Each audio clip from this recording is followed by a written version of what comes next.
Hello बच्चों, मैं आपकी सोशल साइंस के एजुकेटर निहारिका और अभी हम पार्ट 2 लेके आए हैं मैन्युफैक्चरिंग एंड इंडस्ट्रीज का। ठीक है, तो मैन्युफैक्चरिंग इंडस्ट्रीज का ये पार्ट 2 है। पार्ट 1 जिसने नहीं देखा जाके पहले पार्ट 1 देखो, फिर पार्ट 2 समझ आ जाएगा। ठीक है, इसका एक पार्ट और आएगा, फिर उसके बाद ये चैप्टर हो जाएगा finish.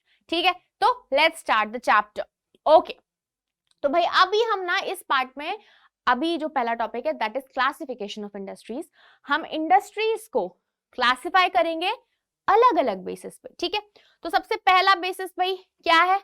On the basis of raw materials. ठीक है, तो रॉ मटेरियल्स के बेसिस पे क्या है भाई, देखते हैं, लेट्स सी।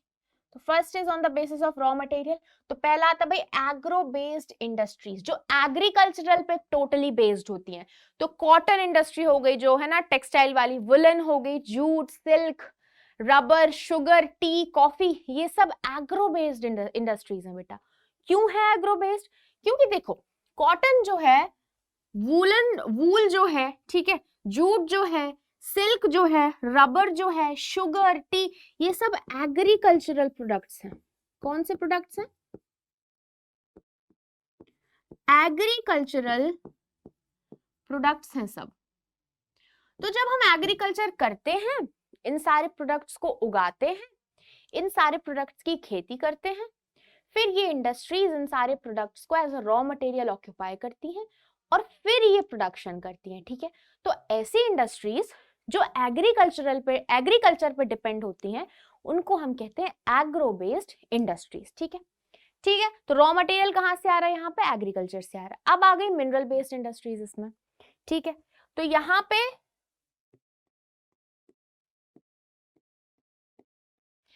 पे आयरन हो गया, आयरन एंड स्टील इंडस्ट्रीज हो गई, जैसे सीमेंट इंडस्ट्रीज हो गई, एल्यूमिनियम, पेट्रोकेमिकल्स। तो आयरन एंड स्टील ये एक मिनरल से आ रहा है ना, ऐसी इंडस्ट्रीज जो मिनरल्स पर डिपेंड है रॉ मटेरियल के लिए। ठीक है, यहाँ पे हमने क्या देखा? ऐसी इंडस्ट्रीज जो एग्रीकल्चर पर डिपेंड होती हैं रॉ मटेरियल के लिए, that is agro based industries. और ऐसी इंडस्ट्रीज जो कि मिनरल पर डिपेंड होती हैं रॉ मटेरियल के लिए, that is mineral based industries. अब जैसे आयरन एंड स्टील है, तो भाई मिनरल है ना एक, तो मिनरल से मिनरल एक्सट्रैक्ट करेंगे, फिर इसका प्रोसेस होगा, फिर आयरन एंड स्टील बनेगा। सीमेंट हो गया, एल्यूमिनियम हो गया, पेट्रोकेमिकल्स, ये सब हो गए मिनरल बेस्ड इंडस्ट्रीज। तो यहाँ पे मैं इसकी डेफिनेशन ना शॉर्ट में लिख देती हूँ। ठीक है, okay.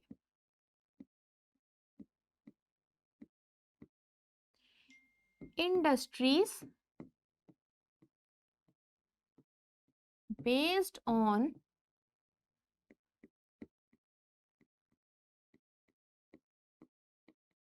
Agriculture for raw material.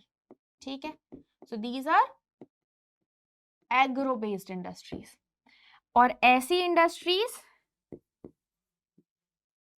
Based on minerals, ठीक है, for raw material,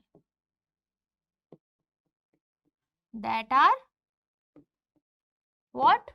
mineral based industries. ठीक है, नेक्स्ट अब हम देख रहे हैं on the basis of main role. ठीक है, तो सबसे पहले भाई बेसिक और की इंडस्ट्रीज, ये सेकंड बेसिस है। ये पहला हमने देखा था रॉ मटेरियल के बेसिस पे, सेकंड इज रोल के बेसिस पे। ठीक है, तो बेसिक और की इंडस्ट्रीज, तो these industries supply their products और raw material to manufacture other goods. Basic industries मतलब ऐसी इंडस्ट्रीज जो बेसिक रॉ मटेरियल प्रोड्यूस करती हैं और ये रॉ मटेरियल वो दूसरी इंडस्ट्रीज को सप्लाई करती हैं ताकि गुड्स प्रोड्यूस हो सके। तो कौन कौन सी हो गई भाई? आयरन और स्टील हो गई। अब कोई मशीन है, मशीन बनेगी, किससे बनेगी? आयरन से बनेगी, स्टील से बनेगी। तो ये इंडस्ट्रीज होती है ना, ये वो रॉ मटेरियल इन भाई देखो यहाँ पे हम दो चीज बात कर रहे हैं। यहाँ पे जो जिसकी तरफ जा रहा है ये रॉ मटेरियल, ठीक है, वो भी एक गुड प्रोड्यूस कर रहे हैं, वो और फिनिश्ड और फाइन गुड्स प्रोड्यूस कर रहे हैं, और ये भी इंडस्ट्री में इनका रॉ मटेरियल प्रोड्यूस हो रहा है, राइट? मतलब इंडस्ट्री के अंदर भी हम ऐसी इंडस्ट्रीज देखते हैं जो इंडस्ट्री से ही रॉ मटेरियल लेते हैं। जरूरी नहीं है कि हर रॉ मटेरियल एग्रीकल्चर से ही हो, जरूरी नहीं है कि हर रॉ मटेरियल मिनरल से ही हो, कभी कभी इंडस्ट्रीज में जो प्रोड्यूस होता है that can be the raw material for producing something else, right. तो यहाँ पे आयरन और स्टील अगर प्रोड्यूस हो रहा है, कॉपर स्मेल्टिंग, एल्यूमिनियम स्मेल्टिंग, ये सब जो है रॉ मटेरियल के तौर पे यूज होता है दूसरी इंडस्ट्रीज में, ठीक है। तो ऐसी इंडस्ट्रीज जो प्रोडक्ट्स बना रही हैं वो एक रॉ मटेरियल की तरह दे रही हैं दूसरी इंडस्ट्रीज को, सप्लाई कर रही हैं ताकि और फिनिश्ड गुड्स प्रोड्यूस हो सके। सो दैट आर बेसिक और की इंडस्ट्रीज। फिर है कंज्यूमर इंडस्ट्रीज, ठीक है। तो ये इंडस्ट्रीज गुड्स प्रोड्यूस करती हैं जो कि डायरेक्टली कंज्यूमर यूज करते हैं, ठीक है। जैसे शुगर हो गया, पेपर इंडस्ट्री हो गई, इलेक्ट्रॉनिक सोप्स, ये प्रोड्यूस कर रही हैं और डायरेक्टली कंज्यूमर इनको यूज कर रहे हैं, ठीक है। नेक्स्ट, अब हम देखेंगे on the basis of capital investment, ठीक है। कैपिटल इन्वेस्टमेंट, भाई पैसा कितना लग रहा है, ये थर्ड बेसिस है बेटा, ठीक है। तो सबसे इसमें पहले आता है स्मॉल स्केल इंडस्ट्रीज। तो यहाँ पे भाई पैसे का खेल है। अगर 1 करोड़ तक का इन्वेस्टमेंट है, 1 करोड़ रुपीस तक का इन्वेस्टमेंट है, that is small scale industry, ठीक है, छोटे लेवल की इंडस्ट्री है।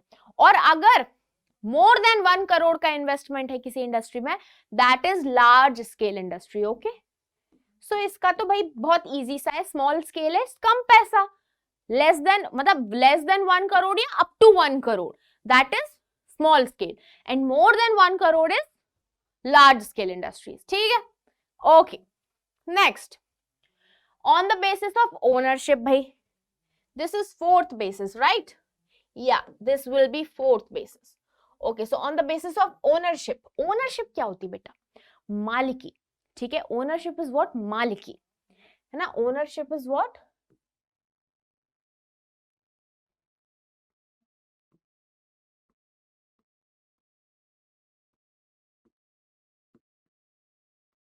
मालिकी, ठीक है। जैसे मैं अपने घर की ओनर हूं, तो वो मेरा जो घर है वो that is my private property, है ना, वो गवर्नमेंट की नहीं है, राइट, या वो किसी और थर्ड पर्सन की नहीं, दैट इज माय प्रॉपर्टी। तो ओनरशिप वो होती है, ठीक है। तो इसमें आता भाई पहले public sector. What is public sector now? तो ऐसी इंडस्ट्रीज जो गवर्नमेंट चलाती है, जो गवर्नमेंट एजेंसीज ऑपरेट करती हैं, जो गवर्नमेंट एजेंसीज चलाती हैं, ऐसी इंडस्ट्रीज को कहते हैं हम, कौन सी industries? Public sector industries. For example SAIL, BHEL, ONGC, ये सब पब्लिक सेक्टर इंडस्ट्रीज हैं, ठीक है। Second is what? Private sector. Private sector क्या है? तो ऐसी इंडस्ट्रीज जो प्राइवेटली इंडिविजुअल्स की होती हैं, राइट। जैसे कोई मेरी इंडस्ट्री होगी तो वो मैं उसकी प्राइवेट ओनर हूं, तो वो मेरी खुद की इंडस्ट्री है, वो गवर्नमेंट में उसमें कोई भागीदारी नहीं है, ठीक है।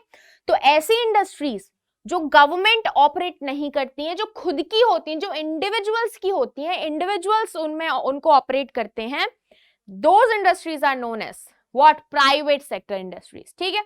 जैसे टिस्को हो गई, रिलायंस हो गई, वेरी फेमस, है ना, महिंद्रा हो गई, ये सब प्राइवेट सेक्टर की इंडस्ट्रीज हैं, ओके।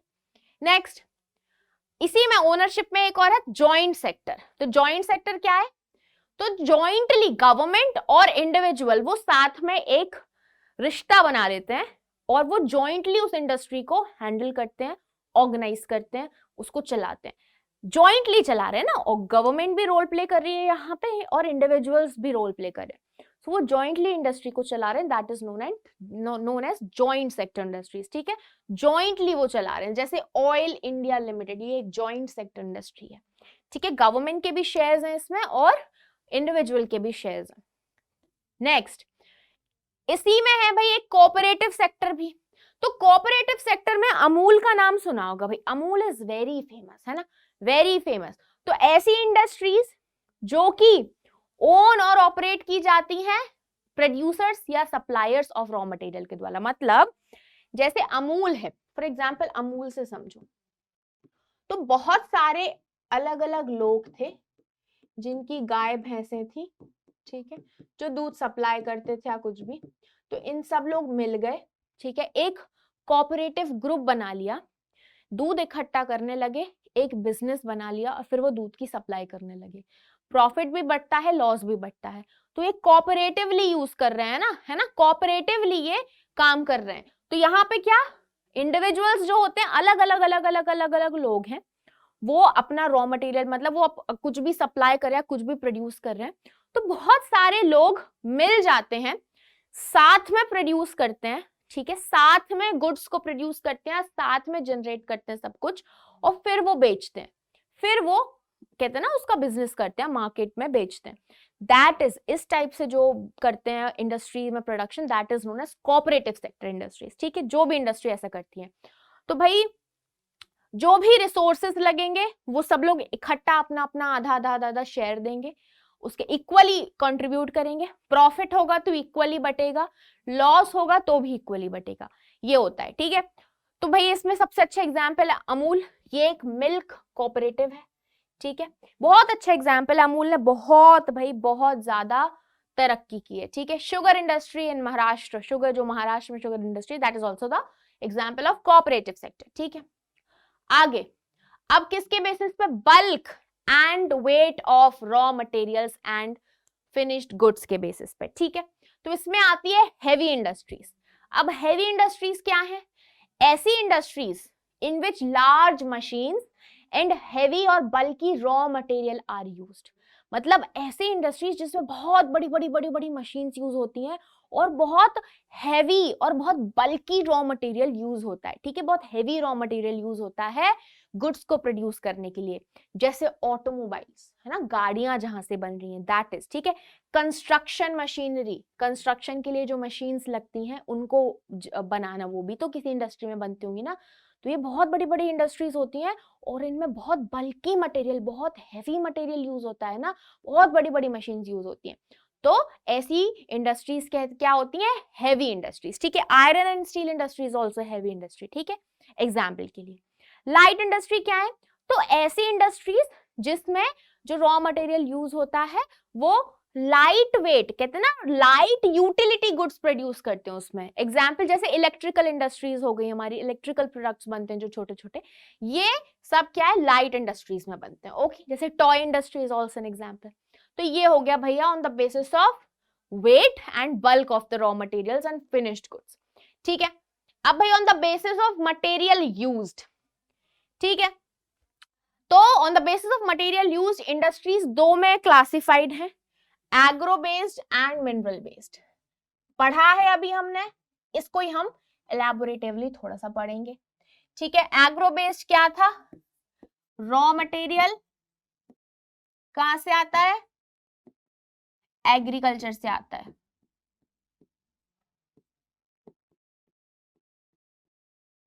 ओके। यहां पे रॉ मटेरियल कहां से आता है,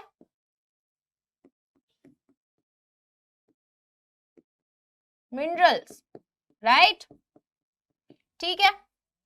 तो दो टाइप की हैं, agro based and mineral based, okay. Agro based में रॉ मटेरियल आ रहा है एग्रीकल्चर से, मिनरल बेस्ड में रॉ मटेरियल आ रहा है मिनरल से। नेक्स्ट, तो भाई एग्रो बेस्ड देखेंगे सबसे पहले, industries based on agricultural raw materials are called agro based industries, simple as that, right. Agricultural raw material use होता है, those are agro based industries, ठीक है। एग्जाम्पल हो गए हमारे cotton textile, jute textiles, woollen, silk, synthetic textile, sugar industries, जहां से directly agriculture से रॉ मटेरियल जाता है, ठीक है। So these are the examples. फिर आगे भाई सबसे पहले हम टेक्सटाइल इंडस्ट्री के बारे में बात करेंगे।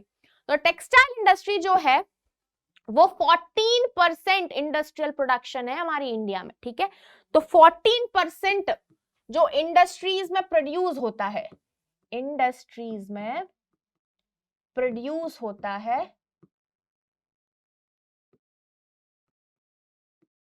वो क्या है भैया, वो टेक्सटाइल से आता है, ठीक है। मतलब हमारी जो टेक्सटाइल इंडस्ट्री है वो 14% कंट्रीब्यूट करती है टोटल इंडस्ट्रियल प्रोडक्शन में, ठीक है। टोटल इंडस्ट्रियल प्रोडक्शन में 14% is textile production. 35 million people are directly employed in the textile industries. बेटा पता टेक्सटाइल इंडस्ट्रीज में ना एम्प्लॉयमेंट इजिली मिल जाता है, ठीक है। मतलब ज्यादा आपको जरूरी नहीं है बहुत हाई फाई बहुत बड़े बड़े हो आप या कुछ भी, आपको इजीली एम्प्लॉयमेंट मिल जाता है और बहुत अच्छा खासा एम्प्लॉयमेंट होता है इस इंडस्ट्री में। तो ये इंडस्ट्रीज जो होती है ना, टेक्सटाइल इंडस्ट्रीज, ये एम्प्लॉयमेंट देती हैं बहुत ज्यादा, इसलिए लोगों को बहुत पसंद भी होती हैं ये, ठीक है। ओके, सो 35 मिलियन, सोच रहे हो आप, 35 मिलियन पीपल जो है डायरेक्टली टेक्सटाइल इंडस्ट्रीज में काम करते हैं, एम्प्लॉयड होते हैं। In terms of employment generation, this industry is the second largest after agriculture. Agriculture के बाद ये एम्प्लॉयमेंट जो देता है दैट इज टेक्सटाइल इंडस्ट्री। सबसे ज्यादा employment is in agriculture, agriculture में सबसे ज्यादा employment,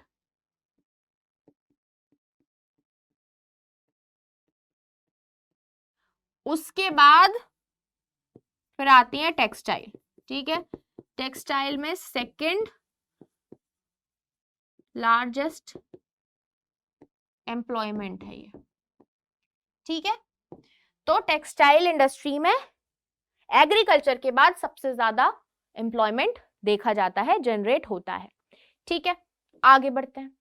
it earns approximately 24.6 of the foreign exchange, मतलब हमारा जितना भी फॉरेन एक्सचेंज है 24.6, 24.6% फॉरेन एक्सचेंज हमारे टेक्सटाइल इंडस्ट्री के एक्सपोर्ट होने से आता है। इट्स अ वेरी बिग, कहते हैं ना, वेरी बिग पार्ट जो टेक्सटाइल इंडस्ट्रीज फॉरेन एक्सचेंज में दे रही हैं। The contribution of textile industry to GDP is 4%, GDP में 4% का जोड़ती हैं भैया ये, ठीक है। This is the only industry in the country which is self-reliant and complete in the value chain, ठीक है। ये इकलौती इंडस्ट्री है जो कि सेल्फ रिलायंट होती है, ठीक है। ओके, अब आते हैं भाई सबसे पहले हम कॉटन टेक्सटाइल पे, ठीक है। तो कॉटन टेक्सटाइल में first cotton, successful cotton textile जो एस्टैब्लिश हुई थी, ये हुई थी 1854 में मुंबई में, ठीक है। तो मुंबई में जो है पहली कॉटन टेक्सटाइल मिल लगी थी और सक्सेसफुल थी, ऐसा नहीं कि ये फेल हो गई, नहीं, ये सक्सेसफुल थी, ठीक है। महात्मा गांधी जो है ना, इन्होंने भाई बोला और एम्फेसिस भी दिया, मतलब काफी इन्होंने प्रचार प्रसार किया कि स्पिन, यान को स्पिन करो और खादी पहनो, है ना, खुद कपड़ा बनाओ, खादी पहनो, ताकि वीवर्स को एम्प्लॉयमेंट मिले, है ना, वीवर्स को एम्प्लॉयमेंट मिले। उन्होंने कहा था ना कि बाहर का कपड़ा मत लो ना, फॉरेन गुड्स मत लो आप, ये बहुत मूवमेंट में चला था भाई, ताकि हम ब्रिटिशर्स को झटका दे सके। तो महात्मा गांधी ने बहुत प्रसार किया था ताकि हमारे जो वीवर्स हैं उनको एम्प्लॉयमेंट मिल सके। In the early years the cotton textile industry was concentrated in the cotton growing belt of Maharashtra and Gujarat. पहले के टाइम पे जो कॉटन टेक्सटाइल इंडस्ट्री है, देखो जो गुजरात और महाराष्ट्र है ना, ये माना जाता है कॉटन बेल्ट। कॉटन बेल्ट क्यों? क्योंकि यहाँ पे सबसे ज्यादा कॉटन प्रोड्यूस है, अच्छा प्रोड्यूस होता है, ठीक है। फेवरेबल क्लाइमेट होता है कॉटन प्रोड्यूस करने के लिए यहाँ पे, ठीक है। उसको कॉटन बेल्ट कहते हैं, ठीक है। ओके, तो भाई स्टार्टिंग में अर्ली इयर्स में जो कॉटन टेक्सटाइल इंडस्ट्री होती थी वो सिर्फ यहाँ पे महाराष्ट्र और गुजरात में देखी जाती थी। क्यों देखी जाती थी? क्योंकि this is the cotton belt. Okay, availability of raw material, market, transport facilities, labor and moist climate contributed towards its localization।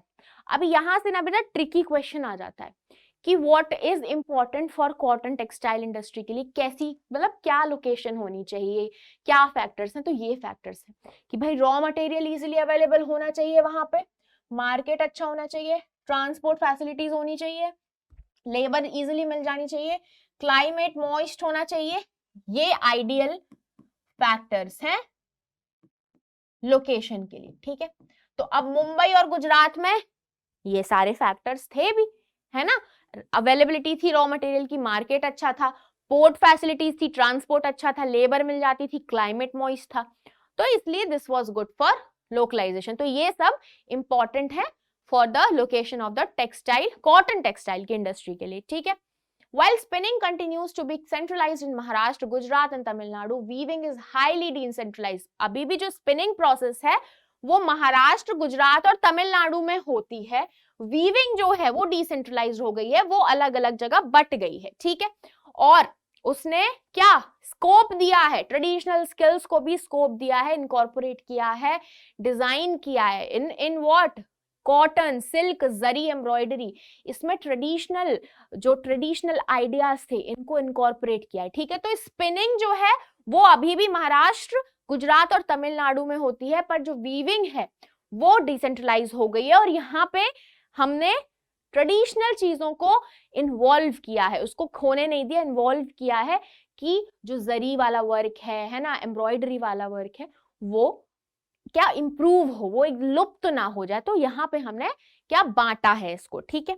Cotton goods are exported, अब कहाँ कहाँ हमारे गुड्स एक्सपोर्ट होते हैं भाई, जापान में होते हैं, यूएसए में जाते हैं, यूके यूनाइटेड किंगडम में जाते हैं, रशिया में जाते हैं, फ्रांस में जाते हैं, ईस्ट यूरोपियन कंट्रीज में जाते हैं, Nepal, Singapore, Sri Lanka and several African countries, बहुत जगह जाते हैं। बेटा आपको पता इंडिपेंडेंस के पहले भी और बहुत टाइम से हम बहुत अच्छे प्रोड्यूसर्स थे कॉटन के, राइट, बहुत अच्छा, बहुत फाइन कॉटन प्रोड्यूस होता था, सिल्क बहुत फाइन एकदम प्रोड्यूस होता था, और ब्रिटेन के मार्केट में हमारे इंडिया का जो कॉटन है वो इतना डिमांड में रहता था ना, लोग बाग पागल थे फॉर द कहते हैं ना for the cloth of India, इतना अच्छा फाइन क्वालिटी क्लॉथ जो है प्रोड्यूस होता था हमारे यहाँ पे, ठीक है।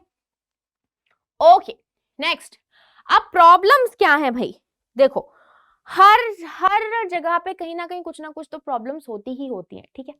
किसी भी सेक्टर में चले जाओ, कुछ मेरिट्स भी होंगे तो कुछ डीमेरिट्स भी होंगे। तो हमारे यहाँ पे कॉटन इंडस्ट्री को क्या प्रॉब्लम फेस करना पड़ रहा है, तो ओल्ड और ट्रेडिशनल टेक्निक्स यूज हो रही हैं हमारे यहाँ पे अभी भी, so this is a problem, ठीक है। Low output of labour, labour ज्यादा काम नहीं दे पा रही है, आउटपुट कम है ना, आउटपुट नहीं दे पा रही है ज्यादा।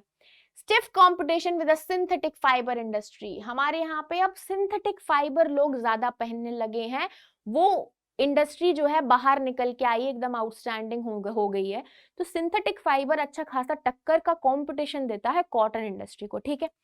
पावर सप्लाई की प्रॉब्लम है भाई, lack of new machinery and need of upgradation specially in weaving and processing sectors, जो वीविंग और प्रोसेसिंग सेक्टर्स हैं वहां पे अपग्रेड का डिमांड है, अपग्रेड चाहिए बट वो हो नहीं पा रहा है, और नई मशीनरीज जो है, नई मशीन्स नहीं आ रही है। So these are the problems which is face which our India is facing, which are cotton industries which is in our India, they are facing these problems, ठीक है। okay, so हाँ questions आए कि what are the problems, so these will be the problems, तो ऐसे लिख देना है, ठीक है। now जूट टेक्सटाइल्स, अभी हमने कॉटन टेक्सटाइल के बारे में पढ़ा, अब हम पढ़ेंगे जूट टेक्सटाइल्स के बारे में। तो इंडिया लार्जेस्ट प्रोड्यूसर है रॉ जूट और जूट गुड्स का, बोरा ये देख रहे हो ना, ये जूट होता है, this is also known as the golden fibre, okay, इसको गोल्डन फाइबर भी कहते हैं जूट को, किसको, जूट को हम गोल्डन फाइबर भी कहते हैं, ठीक है। Okay, the first jute mill was set up near Kolkata in 1859 at Rishra, तो यहाँ पे पहली जूट मिल लगाई गई थी, ठीक है, रिश्रा में, which is near Kolkata in 1859। ये सेकंड है, मतलब सबसे ज्यादा जो एक्सपोर्ट करता है jute, that is Bangladesh, Bangladesh के बाद हमारा इंडिया आता है, तो हमारा इंडिया सेकंड एक्सपोर्टर है जूट में, ओके। आफ्टर पार्टीशन इन 1947, पार्टीशन के बाद जूट मिल्स जो है वो इंडिया में रही, but 3/4 of the jute producing area went to Bangladesh, मतलब पहले देखो बांग्लादेश वाला एरिया भी इंडिया में आता था, पाकिस्तान वाला एरिया भी इंडिया में आता था, ठीक है। तो जब पार्टीशन हुआ जो जब, तो मिल वाला एरिया जहां पे मिल्स थी, जूट मिल्स, वो तो इंडिया में रही, पर जहां पे जूट प्रोड्यूस होता था ना, जो जूट प्रोड्यूसिंग एरिया था वो पाकिस्तान को मिल गया था, पाकिस्तान को, यहाँ भाई बांग्लादेश लिखा है, पाकिस्तान को कैसे, तो जो बांग्लादेश था that was the east Pakistan, ठीक है। तो पाकिस्तान पहले वेस्ट और ईस्ट पाकिस्तान था, तो जो आज का पाकिस्तान है that was the west Pakistan, और जो बांग्लादेश है that was the east Pakistan, but उसके बाद जब वॉर वगैरह हुआ तो बांग्लादेश आजाद हो गया था and it became different nation, ठीक है।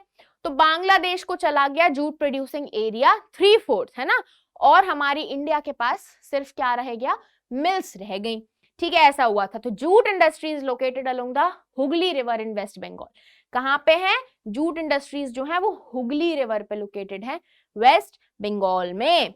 ओके नेक्स्ट, अब भाई क्या फैक्टर्स हैं कि जूट की जो मिल्स हैं, इंडस्ट्री हैं, वो हुगली बेसिन में लोकेटेड है। तो क्या फैक्टर्स हैं कि वो हुगली बेसिन में लोकेटेड है? तो west Bengal is the largest producer of jute. देखो यहाँ पे हमें समझ आ रहा है कि रॉ मटेरियल की अवेलेबिलिटी है। क्या समझ आ रहा है? रॉ मटेरियल की अवेलेबिलिटी है यहाँ पे ज्यादा, है ना, रॉ मटेरियल की अवेलेबिलिटी है यहाँ पे ज्यादा। तो वेस्ट बंगाल जो है सबसे ज्यादा प्रोड्यूस करता है क्या? सबसे ज्यादा प्रोड्यूस करता है जूट, है ना, सबसे ज्यादा जूट प्रोड्यूस करता है हमारे इंडिया में। इसलिए यहाँ पे भाई यहाँ पे जूट की जो मिल्स हैं, जो फैक्ट्रीज हैं, वो यहाँ पे लोकेटेड है, ठीक है, क्योंकि रॉ मटेरियल इजीली अवेलेबल होता है। Abundant and inexpensive water from the Hooghly River for processing raw jute. Raw jute को मतलब प्रोसेस करने के लिए ना अच्छा खासा पानी की जरूरत होती है, बहुत ज्यादा पानी की। अब भाई आप कितना पानी यूज करोगे? हाँ, आप पानी खरीदोगे तो भाई यू विल बी लुटोइंग ना, आप लुट ही जाओगे एकदम। तो यहाँ पे बहुत ज्यादा और इनएक्सपेंसिव वाटर क्या है, प्रेजेंट है हुगली रिवर में, ताकि जूट को, रॉ जूट को इजीली प्रोसेस किया जा सके, इसलिए यहाँ पे लोकेटेड है।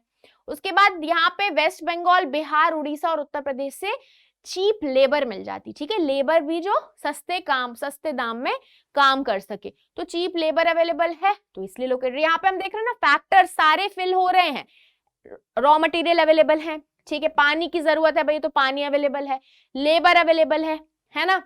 उसके बाद भाई अच्छा नेटवर्क है रेलवे का, यहाँ पे ट्रांसपोर्टेशन अच्छा है, ठीक है, रेलवे का अच्छा नेटवर्क है, रोडवेज बहुत अच्छे हैं भाई, वाटरवेज चाहिए तो वाटरवेज बहुत अच्छे हैं, ठीक है, इजिली मतलब रॉ मटेरियल्स को इजिली मिल तक ले जाने के लिए रेलवे है तो रेलवे है भैया, रोडवेज चाहिए तो रोडवेज है, वाटरवेज चाहिए तो वाटरवेज है। तो गुड ट्रांसपोर्ट, यहाँ पे क्या है, गुड ट्रांसपोर्ट, ट्रांसपोर्टेशन बहुत अच्छा है यहाँ पे, है ना, ट्रांसपोर्टेशन अच्छा है, तो ये एक सपोर्टिंग फैक्टर हो गया।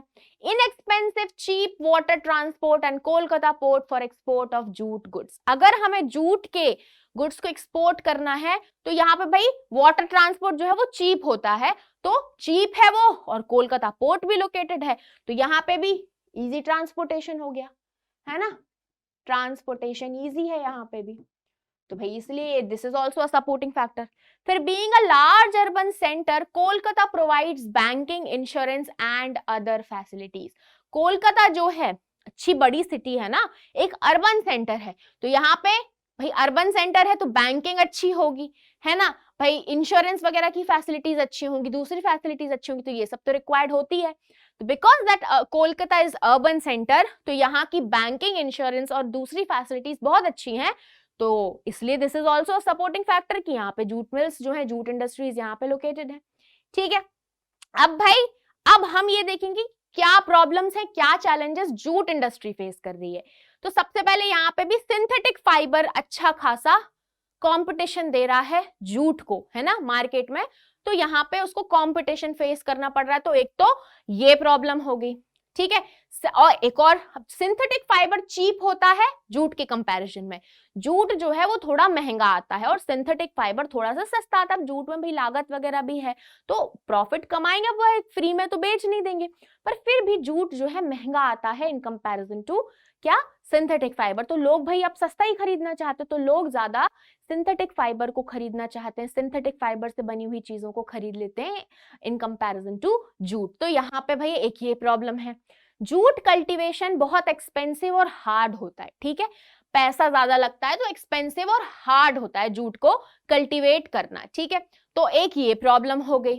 Stiff competition in the international market, international market में अच्छा खासा कंपटीशन हमारा इंडिया फेस कर रहा है, जूट जो है वो फेस कर रहा है, ठीक है, तो अच्छा खासा इंटरनेशनल मार्केट में कंपटीशन भी है, ठीक है। From other substitutes is a big challenge, मतलब दूसरे सब्स्टिट्यूट्स आ गए ना, जैसे यहाँ पे सिंथेटिक फाइबर है ना, तो लोग बाग जूट के सामने दूसरी चीजों को प्रेफर कर लेते हैं, क्योंकि जूट एक्सपेंसिव हो जाता है, जूट को प्रोड्यूस करना एक्सपेंसिव हो जाता है, ठीक है। तो ये इंटरनेशनल मार्केट में दूसरे प्रोडक्ट्स भी हैं, दूसरे सब्स्टिट्यूट्स भी हैं जिनको लोग खरीद लेते हैं और जूट को छोड़ देते हैं, तो this is also the problem, ठीक है। बांग्लादेश बहुत बड़ा चैलेंज है और हमारा कॉम्पिटिटर भी है, ठीक है, क्योंकि बांग्लादेश इज द भैया बहुत ज्यादा जूट प्रोड्यूस कर रहा है और एक्सपोर्ट वगैरह भी कर रहा है, ठीक है। तो बांग्लादेश जो है बहुत is a big challenge as a competitor, ठीक है, कॉम्पिटिटर भी है हमारा और एक बड़ा चैलेंज भी है। While Brazil, Philippines, Egypt and Thailand are other competitors, मतलब मार्केट में हमें दूसरे कॉम्पिटिटर्स भी देखने को मिलते हैं। बांग्लादेश तो भाई हमारे बगल में ही है, तो बांग्लादेश तो है ही बड़ा अच्छा खासा कॉम्पिटिटर, और ब्राजील, फिलीपींस, इजिप्ट, थाईलैंड ये भी दूसरे कॉम्पिटिटर्स हैं, तो जूट जो है कहीं ना कहीं थोड़ा सा मात खा जाता है, ठीक है। Okay, so this was the chapter, sorry this was the lecture.